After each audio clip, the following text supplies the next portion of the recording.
میں ہوں عالیہ اور آپ دیکھ رہے ہیں breaking barriers with Alia Shah. Welcome to my show. وزیر اعظم کو پی ٹی وی کی خبر سے پتہ چلا کہ پاکستان نے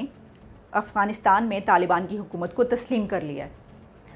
میں بھی یہی سمجھی تھی کہ یہ خبر ہے، جس طرح آپ سمجھے ہوں گے کہ اچھا یہ خبر ہے۔ میں نے یہی سمجھا کہ یہ موجودہ حکومت کے متعلق خبر ہے کہ موجودہ حکومت نے اس وقت جو طالبان کی حکومت ہے اس کو تسلیم کر لیا۔ لیکن پھر جب میں نے پڑھا تو مجھے پتہ چلا کہ عرفان صدیقی صاحب کا ایک بہت ہی دلچسپ کالم ہے، جس میں انہوں نے ماضی کی پاکستان کی ایک حکومت کے بارے میں ایک بہت ہی دلچسپ واقعہ یہ بتایا ہے کہ اس وقت پرائم منسٹر وزیر اعظم تھے،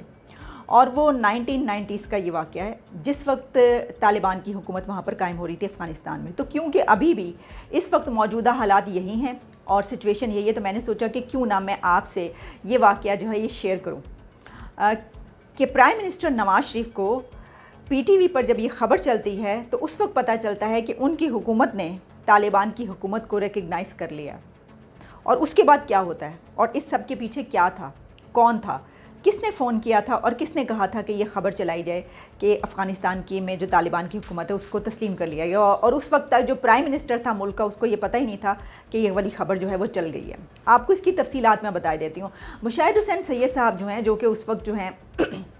بہت اہم عہدے پر بھی فائز تھے، انہوں نے ایک ٹیلی ویژن پروگرام میں بیٹھ کر ایک شریک تھے، اس میں بھی یہ والا واقعہ جو ہے یہ اس کا ذکر کیا۔ تو عرفان صدیقی اس واقعے کو کس طریقے سے تفصیل سے بیان کرتے ہیں وہ میں آپ کے سامنے بیان کیا دیتی ہوں۔ یہ 25 مئی 1997 کا ذکر ہے۔ پرائم منسٹر نواز شریف اپنی اقامت گاہ کے ایک کمرے میں بیٹھے پی ٹی وی پر رات 9 بجے کا خبر نامہ دیکھ رہے تھے۔ ہیڈ لائن چلی کہ پاکستان نے امارات اسلامی افغانستان طالبان کی حکومت کو تسلیم کر لیا۔ میاں نواز شریف کو دھچکا لگا کہ یہ کب، کیسے، کیوں کر، کس کے حکم سے ہو گیا، اور میں پاکستان کا پرائم منسٹر ہوں، اور اتنا ایک بڑا معاملہ جس کی اتنی اہمیت ہے ظاہر ہے، اور پوری دنیا جو ہے وہ اس فیصلے کو دیکھ رہی ہے، اور مجھ سے پوچھا ہی نہیں گیا اس حوالے سے، تو یہ میرے علم میں لائے بغیر یہ ہو کیسے گیا، یہ خبر چل کیسے گئی، اور مجھے اس خبر کا جو علم ہو رہا ہے وہ پی ٹی وی کے خبر نامے سے ہو رہا ہے۔ وہ بہت زیادہ حیرت زدہ ہوا ہے پرائم منسٹر نواز شریف اس وقت۔ وہ یہ لکھتے ہیں، انہوں نے لکھا کہ مشاہد حسین سید سے جو ہے انہوں نے رابطہ کیا فوری طور پر۔ تو جو انفارمیشن منسٹر مشاہد حسین سید تھے انہوں نے فوری طور پر یہ بتایا کہ جی ہاں میں نے بھی یہ خبر سنی ہے اور میں نے بھی ابھی دیکھی ہے، لیکن مجھے بھی یہ نہیں پتہ، کیونکہ میرے علم میں یہ بات نہیں ہے کہ یہ خبر کہاں سے اور کیسے چل گئی اور یہ ایک فیصلہ کیسے ہو گیا۔ تو کچھ دیر کے بعد جو ہے مشاہد حسین سید نے جو ہے پرائم منسٹر کو یہ بتایا کہ یہ خبر فورن منسٹری کی طرف سے آئی تھی، وزارت خارجہ کی طرف سے آئی تھی۔ M D P T V کی جو ہے جب ان سے پوچھا گیا تو انہوں نے بھی جو ہے انہوں نے کہا ہاں یہ بات درست ہے کہ یہ تو فورن منسٹری کی طرف سے خبر آئی ہے۔ اب ظاہر ہے کہ اس کی تصدیق کے لیے کہا گیا، پرائم منسٹر نواز شریف نے مشاہد حسین سید کے ذمہ یہ کام لگایا کہ وہ جو اس وقت کے فورن منسٹر تھے گوہر ایوب خان، ان سے پوچھیں کہ اس خبر کا آخر کیا ماخذ ہے، یہ کہاں سے آئی، اس کو دینے والا، اس کو چلوانے والا کون ہے۔ تو اس کے بعد جو ہے ان سے اس بارے میں جو ہے وہ پوچھا گیا کہ آپ بتائیے کہ یہ خبر کیسے چل گئی۔ تو انہوں نے یہ بتایا کہ یہ خبر ایک اہم ایجنسی کی طرف سے آئی، ایک اعلیٰ منصب پر فائز اہلکار نے خود مجھ سے بات کی اور یہ خبر چلانے کے لیے کہا۔ اس کے اوپر جو پرائم منسٹر نواز شریف تھے وہ بہت غصے میں آ گئے کہ وزیر خارجہ جو ہیں، جو فورن منسٹر ہیں، وہ میری کیبنٹ کے ممبر ہیں، اور جس ایجنسی کا نام لیا جا رہا ہے وہ بھی براہ راست میرے انڈر آتی ہے، میرے ماتحت ہے، اور پھر بھی مجھ سے پوچھے بغیر جو ہے یہ سب کچھ ہو گیا اور مجھے پتہ ہی نہیں، مجھے جو ہے پی ٹی وی کے خبر نامے سے پتہ چل رہا ہے۔ تو انہوں نے اپنے جو پرنسپل سیکریٹری تھے انور زاہد، ان سے کہا کہ جو فورن منسٹر ہیں ان سے مل کر آپ ڈیٹیلز پوچھیں اس کی کہ یہ کیا چکر ہے، یہ کیا معاملہ ہے۔ تو بہرحال وہ یہ بھی لکھتے ہیں کہ تفصیلات کیا آنی تھیں، اس بات کی تصدیق ہو گئی کہ مشاہد حسین جو پہلے ہی بتا چکے تھے کہ ایک جو وہ ایجنسی جو کہ پرائم منسٹر کے انڈر کام کرتی ہے، ان کے ایک بہت ہائی پروفائل پرسنالٹی نے کال کیا تھا اور انہوں نے ڈائریکٹ یہ کہا تھا کہ یہ خبر جو ہے فوری طور پر پی ٹی وی کے خبر نامے میں چلوا دی جائے۔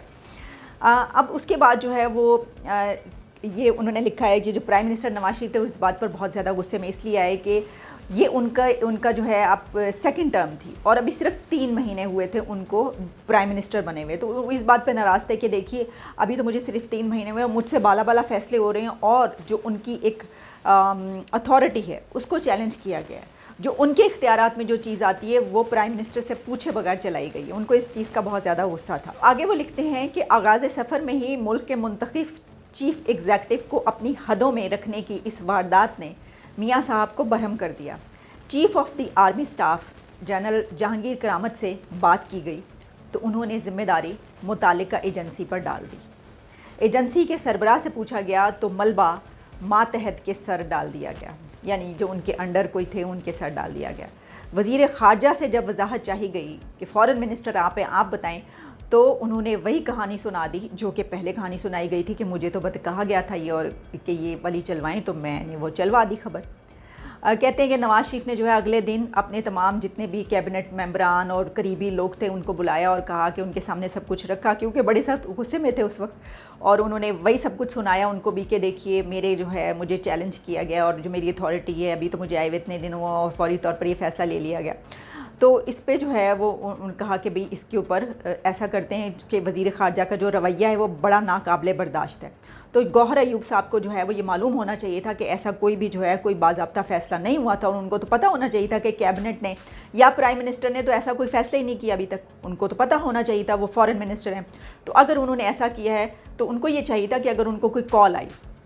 کسی ایجنسی کی طرف سے، کسی ہائی پروفائل پرسنالٹی کی طرف سے، تو ان کو یہ کرنا چاہیے تھا کہ وہ اتنی بڑی بات وزیر اعظم کی منظوری کے بغیر نہیں کر سکتے تھے، تو وہ وزیر اعظم کو بتاتے، اس کے بعد فیصلہ ہوتا ہے۔ یہ پرائم منسٹر نے اپنی کیبنٹ میں بیٹھ کے یہ ساری باتیں کی،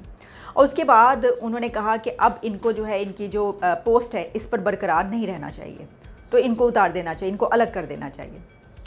لیکن اس کے بعد وہاں پر یہ بات کہی گئی کہ اگر دفتر خارجہ کی نااہلی جو ہے وہ ظاہر ہے کہ کسی وزیر کی خودسری یا جو بھی ہے کشمکش، اس کا جب یہ پیغام باہر جائے گا کہ پرائم منسٹر نواز شریف نے اپنے فورن منسٹر کو اس لیے ہٹا دیا ہے کیونکہ طالبان کی حکومت کو ریکگنائز کر لیا گیا، ان کو اس خبر کا پتہ نہیں تھا، تو اس سے یہ میسج باہر جائے گا کہ دراصل نواز شریف طالبان حکومت کو تسلیم نہیں کرنا چاہتے، لہٰذا اس لیے انہوں نے وزیر خارجہ کو معزول کر دیا ہے۔ تو اس کی فوری طور پر جو اثر ہے وہ پاک افغان جو تعلقات ہیں اس پہ پڑے گا، اور طالبان کے ساتھ اس کے بعد جو ہے وہ کشیدگی پیدا ہو سکتی ہے۔ تو اور اس کے علاوہ یہ بھی سوچا گیا کہ اپوزیشن کو بھی جو ہے وہ پروپیگنڈے کا ایک موقع مل جائے گا، روایتی اسٹیبلشمنٹ کے ساتھ ایک نیا محاذ کھل جائے گا اسٹیبلشمنٹ کے ساتھ کہ اچھا یہ بات ہوئی تو پھر ایک اب لڑائی شروع ہو گئی۔ سو ہمیشہ کی طرح اس بار بھی مصلحت غالب آ گئی۔ وقتی طور پر گوہر ایوب خان کے خلاف کارروائی بھی ٹل گئی، لیکن کچھ عرصے کے بعد جو ہے وہ پرائم منسٹر نے وزارت خارجہ سے ان کو ہٹا کر تو وزارت پانی اور بجلی جو ہے وہ دے دی گئی، اور سرتاج عزیز کو جو ہے میرا خیال ہے کہ وہ انہوں نے بنا دیا فورن منسٹر۔ تو آگے جو عرفان صدیقی صاحب 2-4 لائنیں اور لکھتے ہیں، میں نے آپ کو ڈیٹیل تو بتا دی، تو وہ یہ کہتے ہیں کہ چھوٹی سی کہانی ہے یہ، اور یہ بس کہانی رہے گی، اور یہ پس پردہ تھی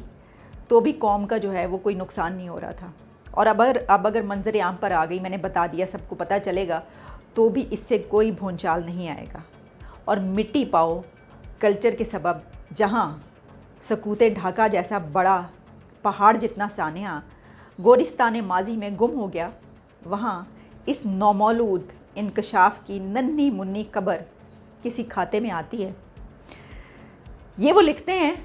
کیونکہ یہ جو سچویشن تھی افغانستان کی، اس حوالے سے میں نے کہا کہ ہم روز بات کرتے ہیں افغانستان پہ، تو کیوں نہ ذرا اس کے اوپر بھی بات کر لی جائے۔ ایک دلچسپ بہت جو ہے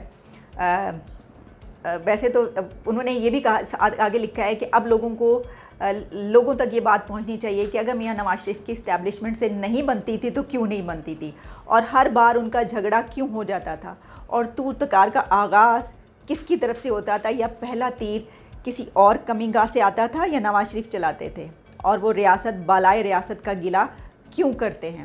ممکن ہے اس سوال کا جواب تلاش کرنے میں بھی کچھ مدد مل سکے۔ انہوں نے یہ کہا ہے کہ جو سوالات اٹھائے ہیں ان کے جوابات بھی شاید مل جائیں، اور یہ بھی کہ وہ وزیر خارجہ تعینات کرنے کے بجائے وزارت خارجہ یعنی فورن منسٹری جو ہے اس کا قلمدان اپنے پاس رکھنا کیوں پسند کرتے تھے، شاید اس کا جواب بھی مل جائے۔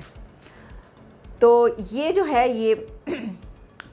کالم بڑا دلچسپ ظاہر ہے کہ آپ جب کتاب پڑھتے ہیں کوئی، اس میں بہت ساری اس طرح کی، خاص طور پر پالیٹکس پہ آپ کتاب پڑھیں تو ماضی کی بہت سارے واقعات ملتے ہیں، اور جس طرح میں نے کچھ عرصہ پہلے ہی کہا تھا کہ اس طرح کی کوئی اگر ہمیں کتاب سے یا کہیں پر جو کوئی اچھی چیز لکھی ہوئی ملتی ہے جس سے ہمیں پتہ چلتا ہے کہ تاریخ کا پتہ چلتا ہے، تو ضرور ہم اس کو شامل کیا کریں گے۔ تو یہ مجھے ایک چیز اچھی لگی، میں نے سوچا کہ میں آپ کے ساتھ شیئر کروں۔ لیکن آپ یہ بات جان لیجئے کہ اس مرتبہ جب یہ فیصلہ کیا جائے گا